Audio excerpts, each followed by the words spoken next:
Ouça a partir de agora o programa Acorda Bênção, com o pastor Amaro Correia. Ouça agora a voz do divino.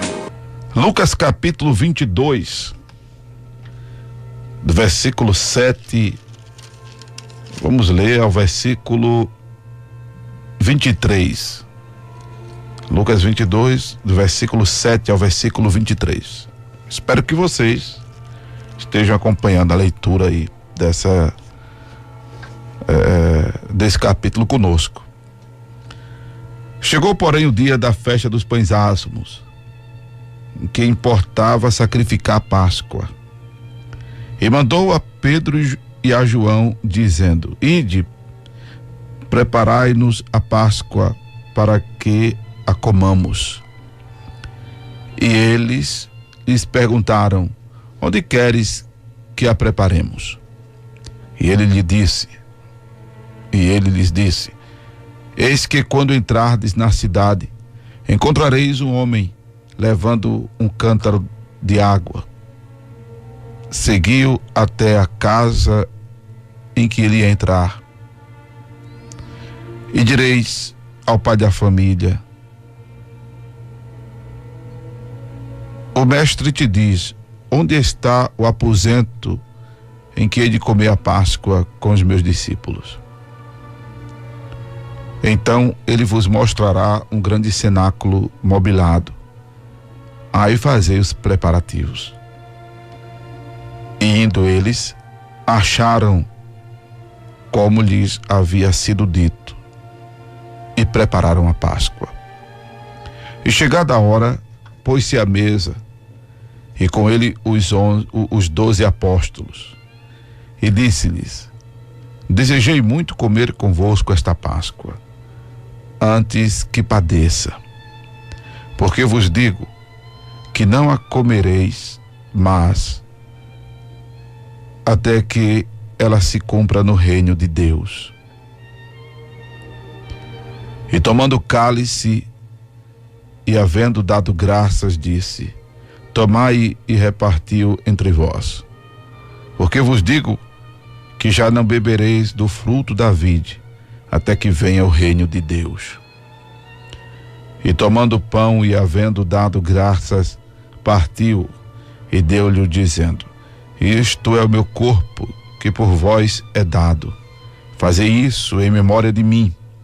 Semelhantemente tomou o cálice depois da ceia, dizendo: este cálice é o Novo Testamento no meu sangue, que é derramado por vós. Mas eis que a mão do que me traz está comigo à mesa. E na verdade o Filho do Homem vai segundo o que está determinado. Mas ai daquele homem por quem é traído. E começaram a perguntar entre si qual deles seria o que havia de fazer isso. Louvado seja Deus. Bem, como nós temos dito, nós vamos estar pontuando aqui o que é de fundamental para a nossa regra de fé e prática, o que é de doutrina. Quando a gente fala de doutrina, estamos falando de uso e costume, de denominações sobre não pode isso, não pode aquilo, não pode aquilo outro. E é importante entender que quem deve ter vez e voz em nossa vida, quem deve ter proeminência em nossa vida, é a palavra de Deus. Como eu já disse em outras oportunidades, não adianta a Bíblia dizer não e a denominação dizer sim. Se a Bíblia diz o que a gente não deve fazer e a religião, a denominação dizer sim, a gente deve ficar com a Bíblia. Como também não adianta se a denominação dizer não, que é o que mais dizem, há muitas regras, há muitas normas denominacionais que geram inclusive detrimento à palavra de Deus, quando a palavra de Deus diz sim. E quando a gente fala sobre, por exemplo, a última Páscoa, e a instituição da Santa Ceia, que é esse momento em que Jesus pega o pão e diz ser o seu corpo que foi partido por nós, e pega o vinho e diz que é o cálice do Novo Testamento no seu sangue derramado por nós. Jesus está exatamente substituindo a Santa Ceia pela Páscoa. Até porque a Páscoa, ela era e é ainda comemorada pelos judeus e é própria dos judeus em comemoração à saída deles do Egito, dos mais de 400 anos de escravidão no Egito, quando, pela investida da poderosa mão de Deus, eles são retirados de lá, eles saem de lá a caminho da terra prometida, da terra que anteriormente Deus havia mostrado a Abraão. A perseguição acontece, é quando Deus dá um basta àquela situação, permitindo até que os egípcios cheguem ao Mar Vermelho, né? O qual é fechado. Isso é inclusive encenado nos filmes já produzidos sobre este ocorrido. Inclusive Deus diz a Moisés que aqueles egípcios que ele estava vendo não os veria mais. Quando chegam diante do mar, e de um lado e do outro lado é inviável a fuga, para trás não podiam voltar por causa de Faraó e seu exército, e diante deles tem o mar. É quando o Senhor diz a Moisés que fale ao povo que marche e que olhassem bem para aqueles egípcios, que eles não mais os veriam, não é? E aí a Páscoa, ela é instituída inclusive no momento em que o povo de Israel está prestes a sair do Egito. E a Páscoa, que é a comida do cordeiro assado com ervas amargas, pão asmo, que é pão sem fermento, e naquela ocasião deveriam comer apressadamente, com os lombos cingidos, calçados os pés, porque iria de madrugada acontecer a mortandade dos primogênitos das famílias cujas casas não tivesse aspargida o sangue do cordeiro, qual era a Páscoa propriamente dita, que o povo de Israel estaria comendo. A Páscoa que não tem nada a ver com essa Páscoa que, inclusive, aqui no Ocidente, alguns meses atrás, ou mês passado, né? Mês passado, mês de abril, é comemorada, que não tem nada a ver. Não tem nada a ver para nós que somos gentios. E ser gentio é não ter gentil com O, não é? Gentil com O, gentil com L é ser cortês. Isso aí todos devemos ser, todos nós devemos ser gentios ou gentias, né? Termo um pouco usado e pouco hoje vivenciado. Gentil com L. Mas gentil com O, nós também bem, gentil com O nós não somos, a não ser que alguém que esteja me ouvindo seja descendente de judeu, que neste caso o gentil com O é não ter o sangue hebreu correndo na veia, é não ser descendente de Abraão. Aí a Páscoa não tem nada a ver com quem é gentio, ou gentio não tem nada a ver com a Páscoa, muito menos essa, em que coelho bota ovo. Já viu? Coelho botando ovo, e ainda mais de chocolate. Não tem nada a ver essa Páscoa com a fé cristã, né? Isso é essa Páscoa do coelho, do ovo, do chocolate, tal, da proibição de comer carne, do ter que comer peixe. Isso aí é religiosidade. Isso é paganismo. E paralelo a isso, existe um comércio muito grande. Isso tem nada a ver com a fé cristã. O ser cristão é celebrar a Santa Ceia. Não é? E aí, quando falamos de Santa Ceia, tem uma coisa que as denominações proíbem, que a Bíblia não proíbe, que é de a pessoa convertida, nascida de novo, porque uma pessoa não convertida, não nascida de novo, não pode comer do pão e nem beber do cálice da Santa Ceia. Porque a ceia é direcionada aos discípulos. Isso já é um referencial. Isso já é um paradigma. Uma vez que ser discípulo é deixar tudo para trás e resolver começar do zero e resolver aprender de Jesus. Ser discípulo de Jesus, especificamente falando. Não é? E uma vez agora sim, uma vez discípulo de Jesus, independente de já ser batizado ou não nas águas, todo o nascido de novo precisa,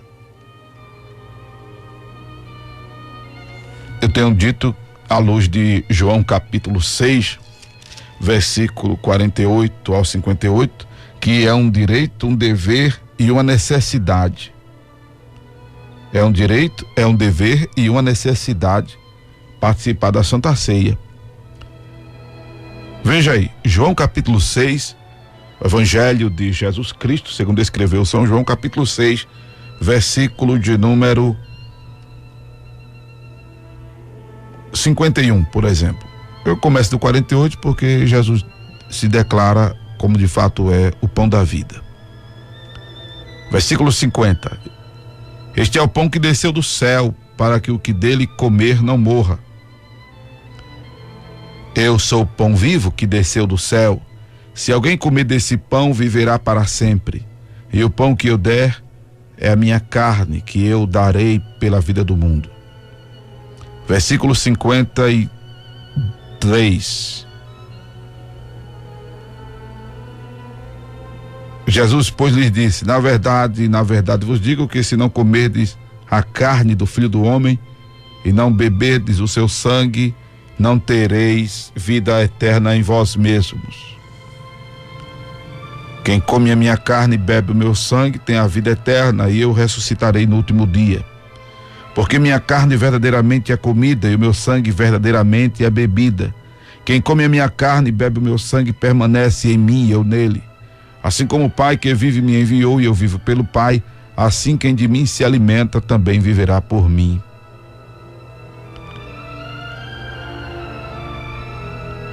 Deixa eu também explicar que, contrariando ao princípio de alguma crença,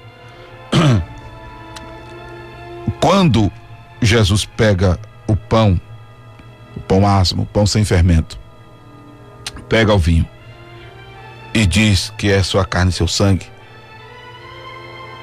esse momento de sagração, né, nos comunica a presença do Senhor ao comermos o pão e ao bebermos o vinho, pensando em Jesus, como ele disse, fazer isso em memória de mim. Em memória é pensando nele. Não que o pão agora se transforme em carne e o vinho se transforme em sangue, que é a chamada doutrina da transubstanciação. Não, a gente come pão e continua com gosto de pão.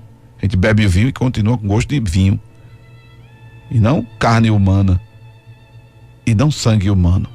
Jesus não está instigando aqui a sermos canibais ou vampiros. Não.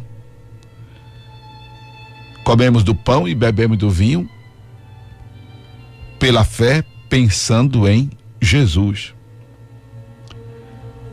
Mas voltando ao texto aqui de João, veja que é uma necessidade, é um direito nosso, mesmo de quem ainda não é convertido, mesmo ainda de quem não é batizado nas águas.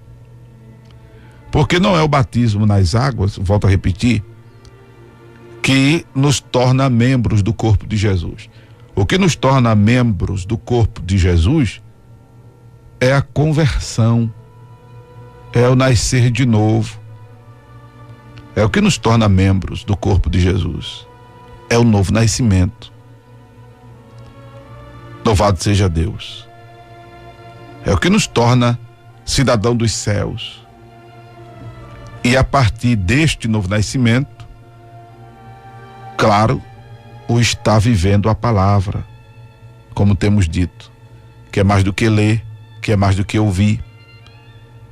É procurar viver a palavra. E viver a palavra não tem nada a ver, volto a dizer, com perfeição. Tem muitas pessoas que dizem assim: eu não quero me converter, eu não quero me entregar para Jesus, eu não quero esse negócio de evangélico e tal, porque eu não vou conseguir, eu não vou ser perfeito. Porque passaram para as pessoas uma ideia de perfeição, que crente, por exemplo, não brinca, não ri, não se diverte, não é feliz. Misericórdia. Que tem que ser sisudo, não é? Não. Tenho até dito aqui que uma das pessoas que deveria ser mais simpática com as outras eram os crentes. Não estou falando de estar rindo direto. A gente também é gente, né? Inclusive quando a gente tem o exercício eclesiástico, um pastor, por exemplo. Mas por isso que tem pessoas que me conhecem e depois ficam assim: pô, o cara é pastor e é assim, né? Brinca, fala com a gente e tudo. Fica estupefato por causa da imagem que alguns pastores passaram de semideus, né? De extraterrestre, de alguém antipático, de alguém antiquário, né? Como era o termo usado mais antigo.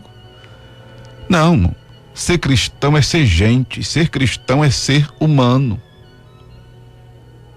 Ser cristão é ter necessidades sociais, emocionais, psicológicas. Inclusive eu estou estupefato com uma matéria que recebi, né? Eu recebi uma mensagem, minha esposa até compartilhou comigo essa informação, essa notícia. Minha esposa compartilhou um noticiário que eu digo, meu Deus, isso infelizmente é bom saber, as pessoas saberem, e ao mesmo tempo é preocupante, né? Por algumas verdades que alguns pastores dizem aqui.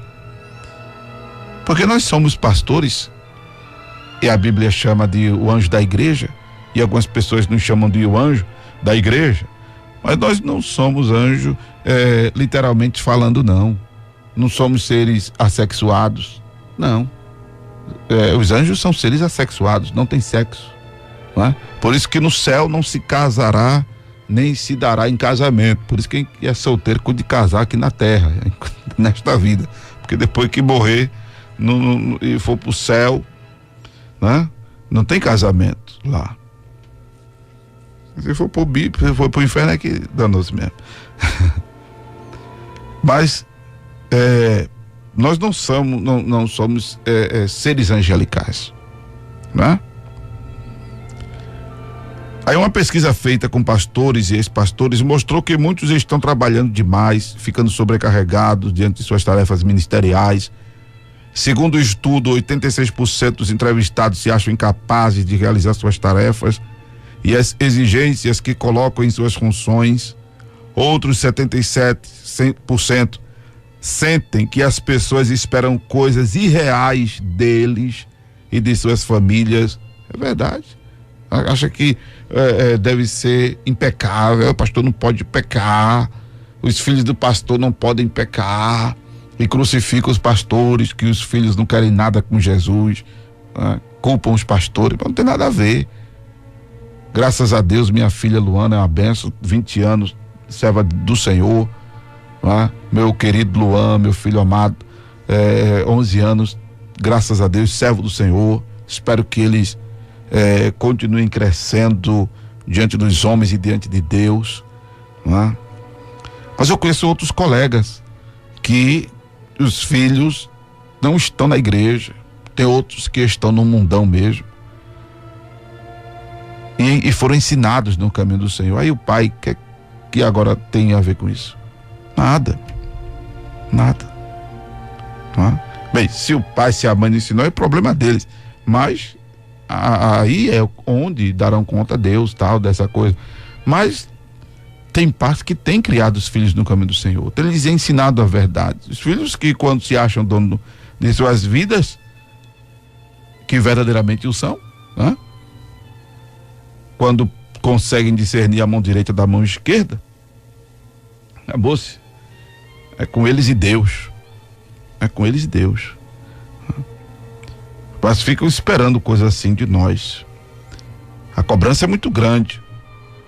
Por isso que tem alguns que inclusive já abdicaram da função eclesiástica, do exercício pastoral. Aí que mais aqui?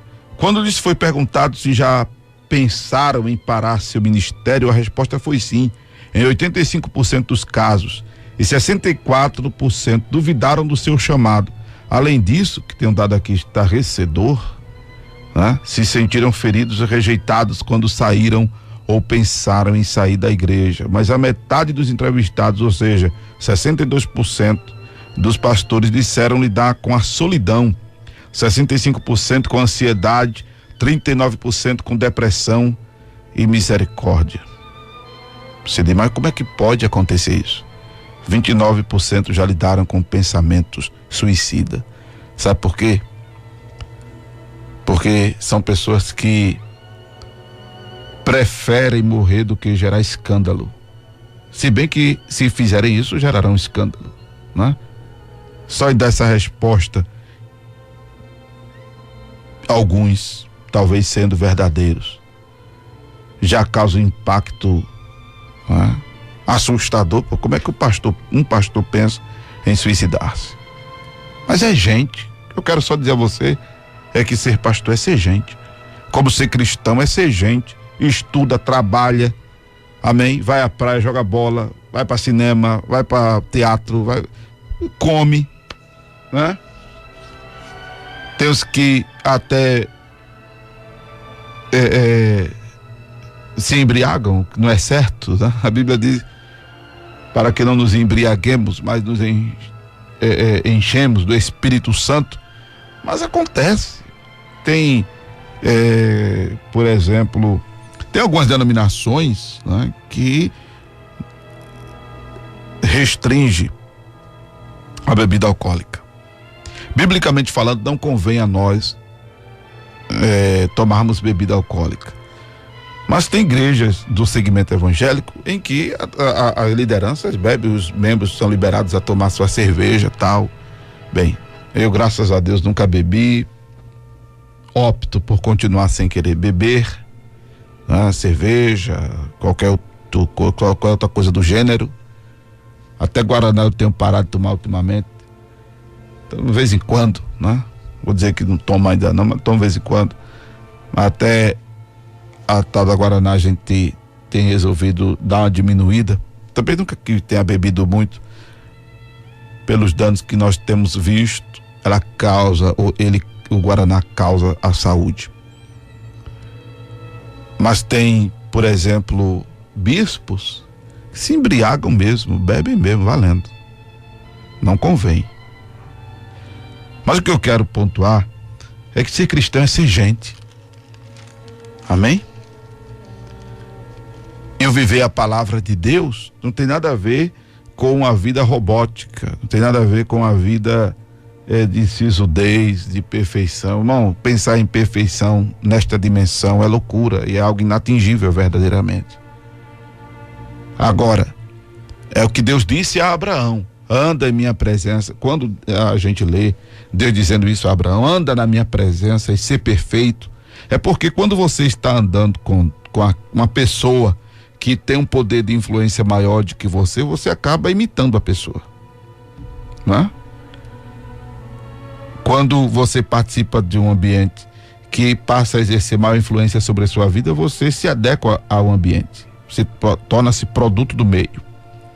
É por isso que tem nordestino que vai para São Paulo e volta falando são paulês, vai para Rio e volta falando carioquês, não é? Mudam logo o sotaque. Acontece. Tem gente que faz essa migração e não se desacultura linguisticamente, né? Ou sotactamente. Não muda, né? Porque são pessoas mais centradas, aí não se tornam produto do meio. Já que no caso de Deus, o ser humano, se andar com Deus, ele vai se afeiçoar de Deus. Foi o que Deus disse a Abraão: anda em minha presença e ser perfeito. Então a tendência é melhorar. Andando com Deus, você melhora. Ande com Deus e a sua vida vai melhorar em todos os sentidos e aspectos. Por isso que eu fiz questão, inclusive, de ler a mensagem do colega, do meu amigo Francisco, né? Que passou o dia todo de ontem com essa mensagem na cabeça dele. Que a gente está se tornando cada vez melhor em ler a Bíblia. E isso é bom. E temos que ser melhor vivenciando os ensinamentos. É muito bom conhecer Jesus. Melhor ainda é vivenciá-lo. Exatamente, você vivendo Jesus, lendo a Bíblia e tal. Irmão, a palavra de Deus surte efeito por si só, aleluia. E é isso que nos faz cidadão dos céus. É isso que nos faz filhos de Deus. Porque tem muita gente dizendo: eu sou filho de Deus para cá, eu sou filho de Deus para lá. Mas ser filho de Deus é nascer de novo. E nascer de novo tem a ver com esse compromisso com os ensinamentos de Jesus. João capítulo 14, versículo 23. Jesus disse: quem me ama, guarda minha palavra, será amado de meu Pai. Viremos para ele e faremos nele morada. Amém? Louvado seja o nome do Senhor Jesus. Louvado seja o nome do Senhor Jesus.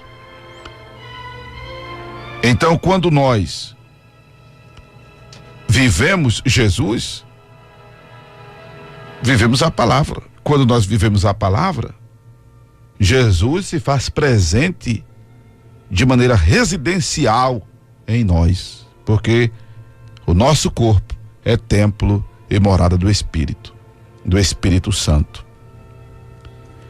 E a partir dessa relação com o Senhor, nós passamos a ter o direito, o dever e a necessidade. Por que o direito? Porque passamos a preencher o requisito da exigência divina de nascer de novo, de ter nascido de novo. Por que o dever?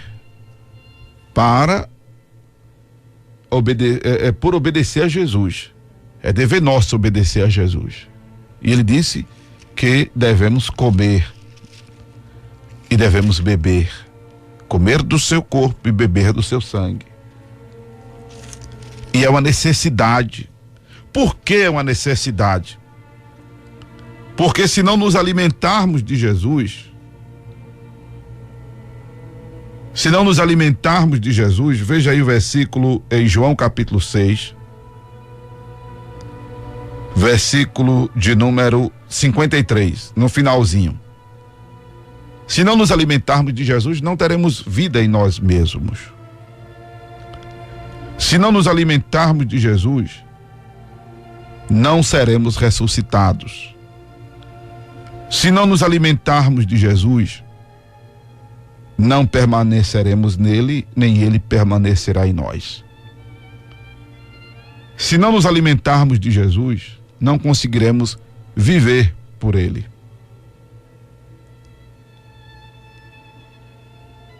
Então precisamos. É uma necessidade nossa. Inclusive para nos libertarmos do que não presta. Para que o que não presta em nossa vida, não só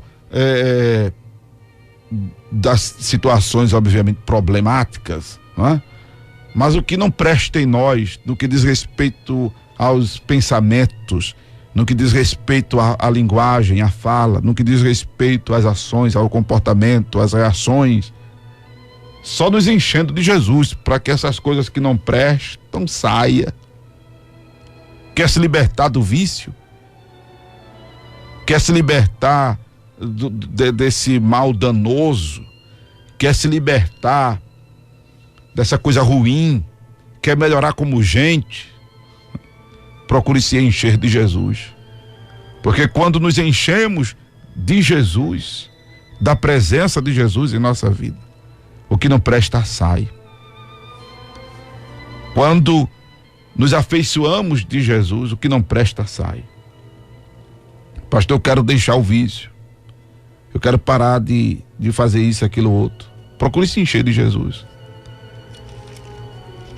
E aí, as denominações dizem, não, você pecou, você não pode comer do pão, não pode beber do vinho. Não é isso que diz a Bíblia. Não, mas pastor, a Bíblia não diz que quem comer e beber indignamente não será culpado do corpo e do sangue do Senhor? Comer e beber indignamente não é comer e beber em pecado? Não, não é isso que a Bíblia diz. Comer e beber indignamente é não discernir o corpo do Senhor, é não entender para que foi que o verbo se fez carne. Comer e beber indignamente é você se achar inclusive merecedor. Comer e beber indignamente é você imaginar assim, eu sou crente, eu agora sou fiel a Deus, eu sou dizimista, eu sou uma pessoa assim, sabe, que ora, que frequenta a igreja, então eu vou comer do pão, eu vou beber do vinho.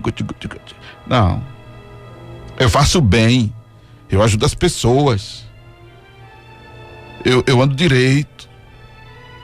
Você começa a se achar uma pessoa assim, sem pecado. É isso que está errado, porque não foi por gente assim que Jesus morreu. Até porque não existe ninguém perfeito.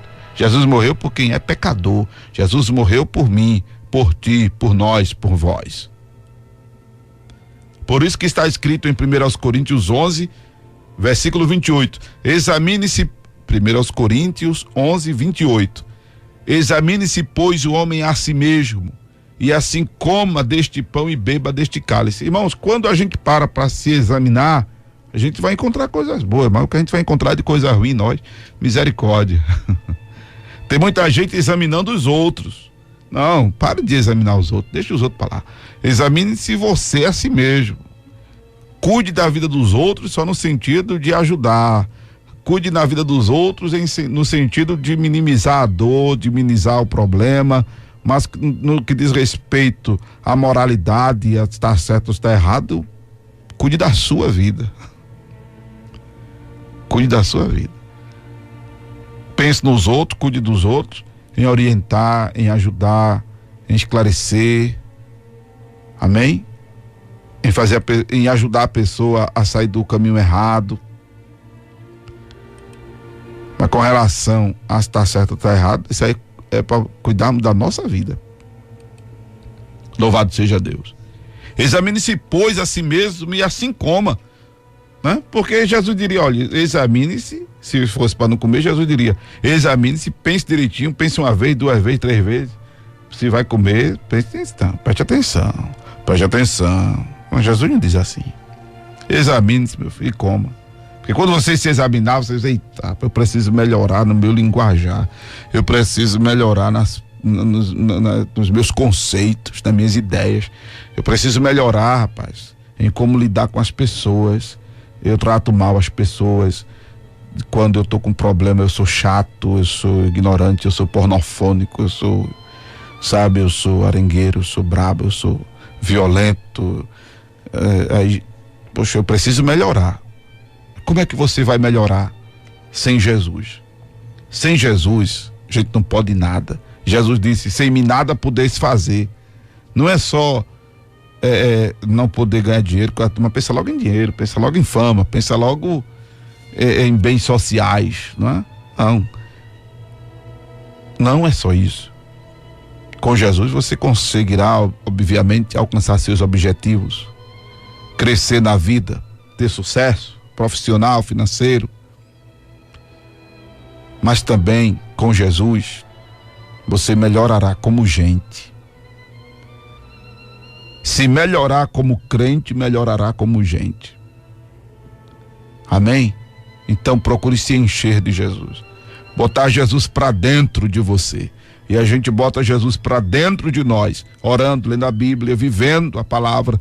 A gente bota Jesus para dentro de nós, comendo do pão e bebendo do vinho sagrados, depois da oração que é feita para esse momento célebre, que é o momento da Santa Ceia. Amém? Absorva essa verdade e perceba na prática que, se alimentando de Jesus, você vai se tornar uma pessoa melhor em todos os sentidos e aspectos. Louvado seja o nome do Senhor Jesus Cristo.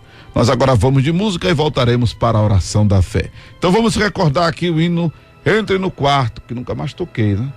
Para nós orarmos em nome de Jesus. Você acabou de ouvir o programa Acorda Bênção, com o pastor Amaro Correia.